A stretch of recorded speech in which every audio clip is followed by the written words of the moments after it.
It's a watershed moment because it's 5 years and everybody got to come back and tell their stories, and we get progress reports on how this impacted their organizations and their lives, and we see all the progress that's been made, and each and every story has grown and gotten better, and everybody has benefited from being a part of this, including, more importantly, the players themselves.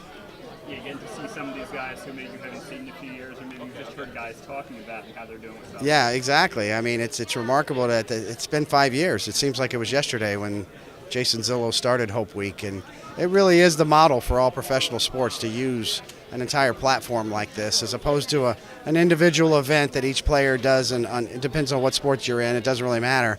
But everybody does a lot of good work in the community, but this kind of gives you a way to get one platform for a whole week together and really get more out of it and to keep track of things a little better. And we see the progress here today. It's just remarkable that every one of these organizations and individuals has benefited so much from being a part of this. So. All right, is there anyone here in particular who you might have gotten to go out with in the past 5 years? Well, you just not in particular. No, obviously, I had an aneurysm, so I'm keen on the music therapy and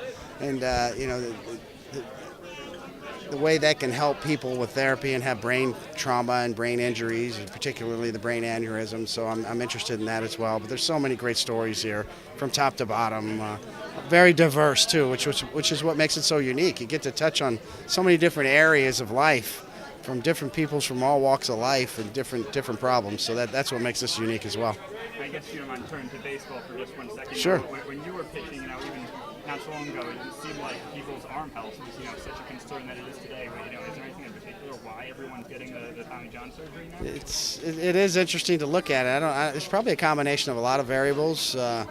It's hard to put your finger on any one thing as to why guys are hurting their elbows nowadays, but I do know they're very good at finding those injuries now. The MRIs are much more sophisticated now, so they're getting a lot more early indication on elbow type problems. So they're good at finding them quicker. They're good at fixing them now. I would surmise there's a lot of players that had elbow issues in the past that went unnoticed, and they just either got out of the game and got a real job or tried to rehab it on their own. But I just think the spotlight's on how good they are, how good they are with the technology of finding these injuries and also fixing them.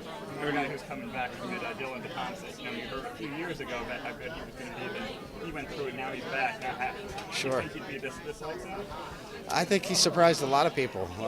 We've seen that kind of talent from him in the past in the minor leagues, but I think the switch of roles obviously was just catching lightning in a bottle for him, because he's maybe the best reliever in the game right now, certainly for the first 2 or 3 months of the year. He's probably got a chance to make the All-Star team because he's been that dominant so far. And it's a great story. A local kid who's worked very hard, had a lot of adversity, both on the field and then also injury-wise. To see somebody like that come through and finally make it just means a lot. It's an inspiring story. The team's going through a rough stretch right now. What are your thoughts on the team and the stretch they're going through right now? Well, I think there's a lot of teams in the same boat where you've had injuries and you have flaws, and you're looking at this point in the year to maybe make some trades or to shore up some of the issues that you have. But the problem is every team's in that position, and the parity in the game is much stronger than it's been in a long time. And obviously you have a second wild card now too over the last couple of years, which changes everything. It makes it feel like everybody's got a chance to hang in there and get a chance to make postseason. This morning, Tony Gwynn passed away. Yes. What memories you have of his career?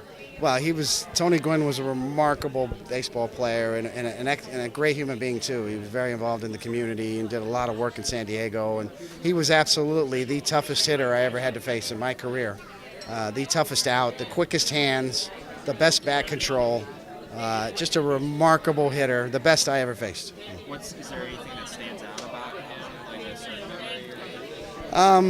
A lot of them are bad memories because I was on the receiving end of his bat. But I just remember how classy he was too, the way he carried himself. He was an athlete that, he wasn't braggadocious. He wasn't that type of showboat kind of an athlete. He just got his 3 or 4 hits every game and acted like he did it before and did it again the next day. So he was a classy individual and a great baseball player. Any moment stands out to you pitching against Tony Gwynn?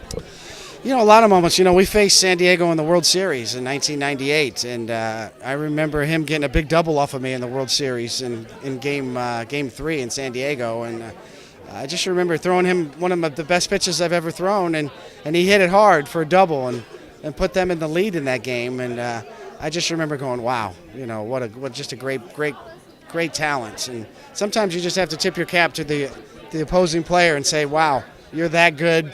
You almost don't get mad at yourself as a pitcher because you threw a pretty good pitch, but this guy's a Hall of Fame player and one of the greatest of all time. So it almost takes some of the pressure off.